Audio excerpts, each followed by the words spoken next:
Welcome to another one of my instructional and entertaining videos. Today we're talking about square pegs and round holes. Square pegs and round holes.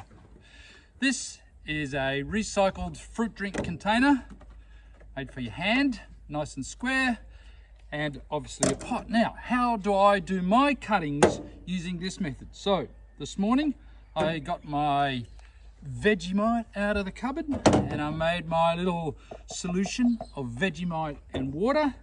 Then I went out to the rose garden and the wisteria garden and I took some cuttings. So just to show you quickly, here's a nice good piece of rose, a little scrape on the bottom here where the roots will come out back into this solution.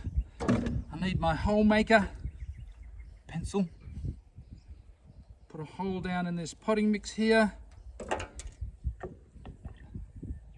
In goes the rose. Squeeze, squeeze, squeeze. On goes my square container. Creates a nice little insect-free area.